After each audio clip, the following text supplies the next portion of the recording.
Meus amigos, esse programa de hoje, tenho certeza, vai ser muito especial para aqueles que gostam de futebol. Principalmente para aqueles mais saudosistas que se lembram do grande futebol que Montes Claros já teve na década de 60 e 70. Nós vamos estar frente a frente hoje com o maior goleiro da história de Montes Claros. Osias, que jogou no Cassimiro e que jogou no Atlético. Osias, é um prazer tê-lo aqui com a gente. Ô Jorge, de prazer, o meu é bem maior. Primeiro pelo tempo que eu saí de Montes Claros, que são mais de 20 anos, e voltando agora para relembrar algumas coisas bonitas que passamos por elas aqui nessa cidade.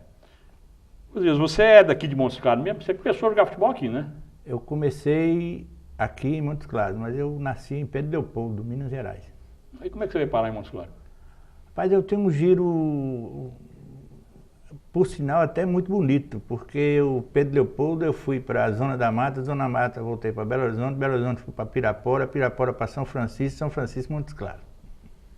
Mas é seu pai que fez esse trajeto todo? Não, era meu espírito mesmo, meu estado. Morava um bocado com o pessoal, depois com o outro, porque eu já, desde cedo, já vivia só, né? Então eu ia aventurando aí, até achar algum lugar bom. E onde é que você começou no futebol? Eu comecei no Ateneu. No Juvenil? Juvenil do Ateneu. Depois aspirante do Ateneu. E no Juvenil tem uma passagem interessante que eu estava começando a jogar futebol. E no primeiro treino que eu fiz, Zé Matias fez 9 gols. Eu falei que não ia mexer com esse treino, não. Mas fez 9 gols em você? É, no treino. Bichara fez um gol de cabeça do meio do campo. Aí eu falei, moço, esse negócio não dá certo pra mim não. E parei. Depois o Milton Ramos foi insistindo. Naquela época, os grandes goleiros aqui em Montes Claros era Buião e Coronel, parece, né? Buião e Coronel, mas a imagem que ficou para todos nós foi a de Tu Peixoto. Mas ele era mais antigo. É mais antigo, mas só se falava, quando se falava em goleiro, tinha que falar em Tu Peixoto. Então os saudosistas, por exemplo, se for falar a Osias o melhor goleiro, nunca pleiteei isso. Pleiteei sempre fazer com que o Cassimiro subisse para a primeira divisão. E com isso a gente treinava muito, né? Mas eles não aceitam muito não, acham que Tu Peixoto, na verdade, mas eu nunca vi jogar também não. Eu te vi jogar, a década de 60 e 70 eu acompanhei muito o futebol de Montes Claros. Para mim você foi o maior. Agora você também é considerado maior porque você foi um goleiro de Montes Claros que chegou a jogar num grande time do Brasil, né? Você foi titular do Atlético. Fui. Cheguei a titular do Atlético em 65 e uma parte de 66 que foi na inauguração do Mineirão. Não joguei na inauguração, mas joguei no Mineirão também. Mas como é que foi a sua saída daqui de Montes Claros para o Atlético? O início foi com o Torneio do Norte. Então os grandes times sempre acompanhavam os amadores, né, regionais. E nessa época, por exemplo, sobressaí muito no Campeonato do Norte, que nós devemos ter feito, parece que 8 jogos. E passei 8 jogos sem tomar nenhum gol. Jogando aqui na região do Norte de Minas toda. E nós ganhamos o torneio, já no Cassimiro. Com isso, o Atlético veio a primeira vez, aliás, por que pareça, veio aqui o presidente do Atlético, que era o Elias Calil, na época. E eu me lembro de ter acertado tudo, nós fomos para Belo Horizonte de trem, naquela época. Mas eu já saí daqui, já pré-determinado, já com contrato, só faltava mesmo assinar. Quer dizer que você não foi lá fazer experiência? Já não. Inclusive queriam que eu fizesse, eu falei, não, eu gastei esse tempo todo para mostrar do jeito que eu sou, eu vou ter que fazer uma experiência aqui para você. E a tristeza é que lá em Lourdes, por exemplo, naquela época, o campo de Lourdes era uma boate, ninguém chegava a nada. E nós aqui não tínhamos ainda o costume de jogos noturnos. Entendeu? Então naquele tempo não tinha estádio aqui iluminado, não? Tinha o Ateneu. Mas também que era uma boate. Também era uma boate. Porque a melhor iluminação aqui foi a do Cassimiro já na década de 70. Isso, mas mesmo assim ainda deixava a desejar ainda. Aí você foi para o Atlético e já entrou como titular ou teve que disputar a posição? Não. É o seguinte, nós fizemos uma viagem para Patrocínio, eu já fui como reserva do titular, que naquela época era o Paulo Monteiro. Mas não tive aqui, lá igual se faz hoje, por exemplo, você ambientar com a turma, ambientar com o clube, com a maneira, o jeito. Então, para mim, tudo era alguma coisa que estivesse começando hoje. Entendeu? O critério diferente, a maneira de treinar diferente, os horários, essa coisa toda, a alimentação, tudo mudava. Então, essa ambientação não existia. que eles colocassem você num patamar menor para você se ambientar para jogar, não. Chegou lá, você tinha que entrar no meio já dos titulares e realmente aquilo foi um impacto. Mas em contrapartida eu fiquei sem jogar. E o ruim naquela época é que o atleta mudava de técnico constantemente. E técnico, por incrível que pareça, hoje está sendo mais respeitado porque a mídia conserva determinados jogadores como ídolo. Naquele tempo, não. Se o técnico não gostasse do goleiro, ele tirava o goleiro e botava outro. Entendeu? Osias, você jogou no Atlético, 65, 66, que foi exatamente logo depois da inauguração do Mineirão, e que começou aquela grande supremacia do Cruzeiro com aquele time espetacular que o Cruzeiro tinha, de Tostão, de Seu, Piazza. E o Atlético, como é que era o Atlético naquela época? A supremacia do Cruzeiro era porque o Cruzeiro tinha realmente um grande time ou porque o time do Atlético era fraco? Não, inegavelmente o time do Cruzeiro tinha uma supremacia não em Minas Gerais, era no Brasil inteiro. Tanto que naquela época ele sobrepujou o time do Santos. O Cruzeiro ganhou do Santos, do grande time do Santos com Pelé e tudo. Ganhou justamente, era um time praticamente... Mas como é que era o Atlético que você jogou?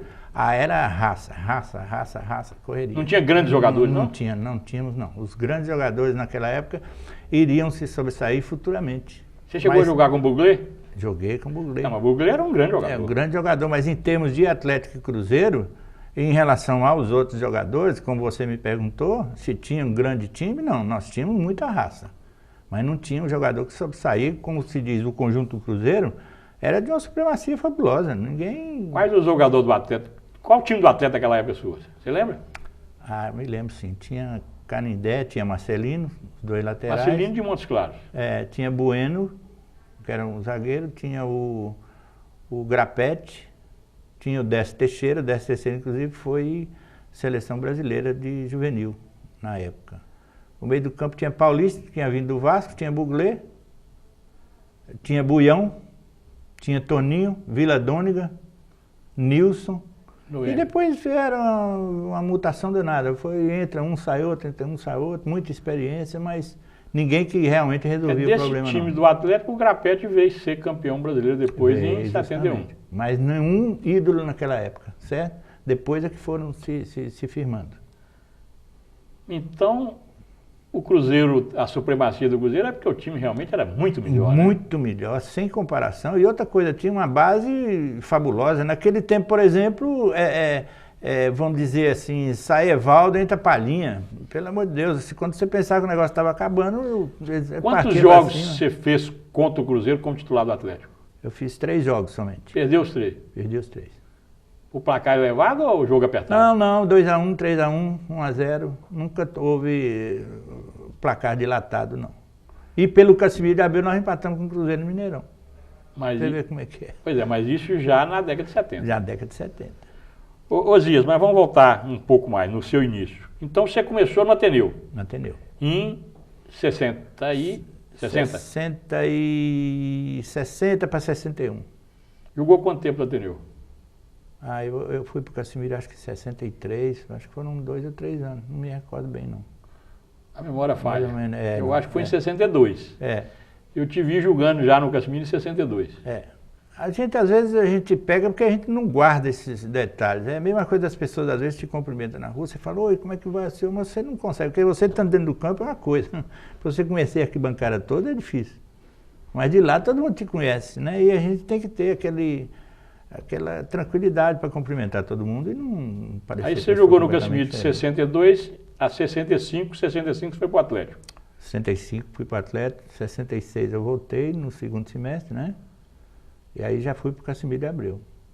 Porque o contrato meu com o Atlético permitia que eu voltasse somente para o Casimiro de Abreu. Senão, você não podia ir para o time profissional? Podia não, só se o Atlético autorizasse. Bem como os direitos, né? Teria que ser através do Atlético. Aí você voltou para o Casimiro em 67. Isso. Em 69 você participou daquele grande time que se classificou para a primeira divisão. Sim, foi o grande momento do Casimiro de Abreu e em termos de futebol de Montes Claros. Certo? É o que eu falo, inclusive, quando eu entrevistei nesse programa o Nicomedes, que foi outro grande jogador, né, do Casimiro de Montes Claros, ele me disse que o time de 69, que disputou a segunda divisão e classificou para a primeira, era melhor do que o que disputou a primeira, né? Eu acredito que tenha sido, sim. Mas por que não manteve? Vem a pergunta. É porque a dificuldade que nós tínhamos naquela época de manter o time era muito difícil. Certo? Sobre essas dificuldades, sobre esse grande time do Casimiro, nós vamos conversar no próximo bloco, porque agora nós vamos para um intervalo comercial.